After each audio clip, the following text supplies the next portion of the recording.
ഇതിലാരാ കോച്ചാരാണ്? ഇതാണ് കോച്ച്. ഞാൻ ജെഫ്രി. പുള്ളി റെഫറി എന്ന് പറഞ്ഞു. റെഫറി അല്ല, ഞാൻ കോച്ച്. എന്റെ പേര് ജെഫ്രി. ഓ ജെഫ്രി. എന്റെ പേര് ബിജു. എന്നാ ബിജു ഇറങ്ങിയത്? ഈ 101 രൂപ ഒന്ന് പിടിച്ചേ. എന്നെ എങ്ങനെയെങ്കിലും ഒരു കുഞ്ഞ് മെസ്സി ആക്കി തന്നെ. മെസ്സിയാക്കാനാണ് ഈ 101 രൂപ തന്നത്. ഇത് 101 രൂപയുടെ ആവശ്യമില്ല, 1 രൂപയുടെ കേസേ ഉള്ളൂ. അല്ല ഇരിക്കട്ടെന്ന് പൈസയുടെ ആവശ്യം വരികയല്ലേ? ആണല്ലേ? അവൻ തന്നതല്ലേ, കൊണ്ടുപോയി 3 തേയിലത്തോട്ടിന് അഡ്വാൻസ് കൊടുക്കും. കുറഞ്ഞു പോയോ? അത് കുറഞ്ഞു പോയോന്നോ? ഇത് ആരാന്നറിയോ?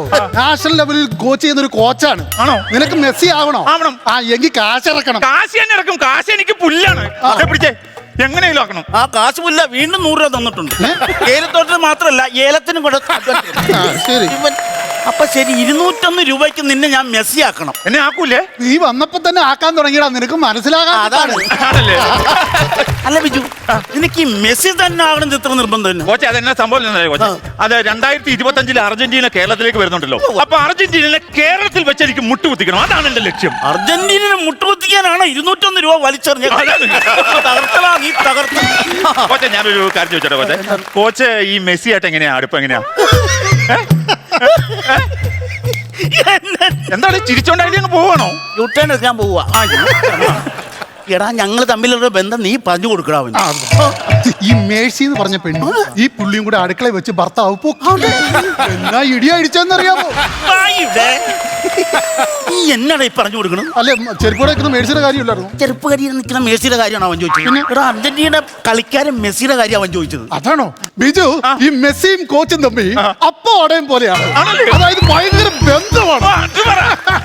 കോച്ചേ പറഞ്ഞ് ഞാൻ കേറ്റി വെച്ചിട്ടുണ്ട്. അന്യായ കേറ്റായി. അപ്പോ അടയും അല്ലടാ. ഞാൻ കാര്യം ചോദിച്ചേ, കോച്ച് ഈ ഫീൽഡിലോട്ട് എന്നുമല്ല വന്നത്? എങ്ങനെ വന്നത്? എങ്ങനെയാ?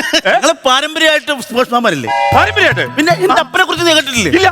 എടാ, ഒളിമ്പ്യൻ മത്തായി എന്ന് പറഞ്ഞാൽ അറിയാൻ മേലത്തെ ആൾക്കാരില്ല. പുള്ളി മറ്റേ ഫുട്ബോളർ ആയിരുന്നോ? പുള്ളി ഫുട്ബോളർ അല്ല, പിന്നെ പുള്ളി മാരത്തോൺ ഓട്ടമായിരുന്നു. ദീർഘദൂര ഓട്ടം. ശരി. പുള്ളി 1962 ഒളിമ്പിക്സ് അപ്പനെന്ത് മാരത്തോണിൽ പങ്കെടുക്കുന്നുണ്ട്. ഒളിമ്പിക്സില്? ഒളിമ്പിക്സ് 7 ദിവസമാണ്. ആദ്യത്തെ ദിവസമാണ് ഈ മാരത്തോൺ. അപ്പൻ ചെന്ന് ആദ്യത്തെ ദിവസം മാരത്തോണിനായി ട്രാക്കിലേക്ക് ഇറങ്ങി. ഇവിടെ ഘടാഘടിയന്മാരെ 20 രാജ്യക്കാർ ചുറ്റും. ആദ്യത്തെ വെടി മുഴങ്ങി. അപ്പനൊരു കുതിപ്പായിരുന്നു. ഉള്ളത് പറയാലോ, അപ്പൻ ഇതേവരെ അങ്ങനെ ഒരു കുതിപ്പ് കുതിക്കണം ഞാൻ കണ്ടിട്ടില്ല. കുതിപ്പ് മാത്രമല്ല, ആ കുതിപ്പിന്റെ കൂടെ ഒരു കുന്തളിപ്പ് കൂടി പുള്ളിയുണ്ട്. അത് കണ്ടപ്പോ എനിക്ക് മനസ്സിലായി, ഇന്ന് സംഭവം കളം പാടും. അപ്പൻ ട്രാക്കിന് തീ പിടിപ്പിക്കും. അപ്പൻ ഓടി തുടങ്ങിയാ പിന്നെ തിരിഞ്ഞു നോക്കേണ്ട കാര്യമില്ലല്ലോ. പുറകിലാരും കാണിയല്ല, എല്ലാരും മുമ്പേ മുന്നേ പറയുമ്പോ അപ്പന് വാശി കയറും. പിന്നെ അപ്പം പറക്കുവാ. എന്റെ പൊന്ന് ബിജു, അപ്പം പറന്ന് ഫിനിഷിംഗ് പോയി ചെല്ലുന്ന കാണുന്ന കാഴ്ച ഒളിമ്പിക്സിന്റെ സമാപന സമ്മേളനം നടക്കും. 7ാമത്തെ ദിവസമാണ് ഓടി ഫിനിഷ് ചെയ്തത്. 7ാമത്തെ ദിവസമെങ്കിലും എത്തിയത് അമ്മയുടെ നേർച്ചയും വഴിപാട്. കൂടെ ഓടിയതൊക്കെ അവരൊക്കെ ട്രോഫിയും മേടിച്ച് അവരവരുടെ രാജ്യത്തിന് പോയി പെയിന്റിംഗ് പണിക്ക് പോകാൻ തുടങ്ങി. അപ്പനും ട്രോഫിയും പോയി ഒരാഴ്ചത്തെ പണിയും പോയി ഒരു കുളമെട്ട് പിടിച്ചിട്ട് നിന്ന് അതും ഇങ്ങനെയൊക്കെ. ഞാൻ വേറെ കാര്യം ചോദിച്ചോട്ടെ, എന്താണ് ഈ ഒളിമ്പിക്സിലെ കോച്ച് നേരത്തെ പോയിട്ടുണ്ടോ? കാണാൻ വേണ്ടി പോയിട്ടുണ്ടോ? 5 വട്ടം. 5 വട്ടം ഒളിമ്പിക്സ് കാണാൻ പോയിട്ടുണ്ടോ? അതല്ല, ഈ ഒളിമ്പിക്സിന്റെ ലോഗോ ഇല്ലേ, അതിനകത്തൊരു 5 വട്ടം ഇല്ലേ, അത് പുള്ളി കണ്ടിട്ടുണ്ട്.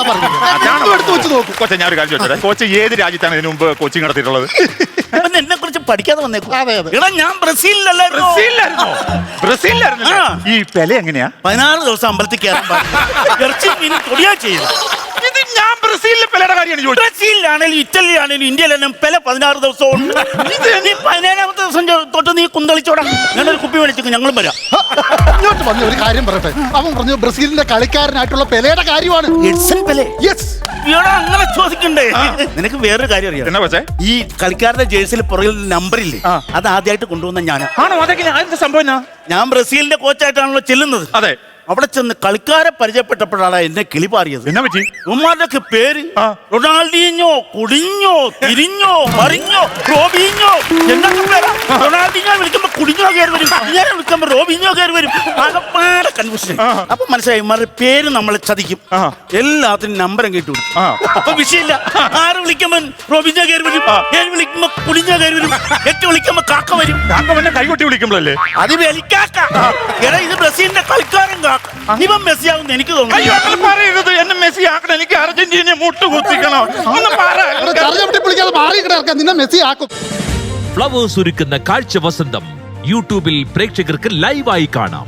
ഫ്ലവേഴ്സ് കോമഡിയിൽ ജോയിൻ ചെയ്യൂ, ആസ്വദിക്കൂ.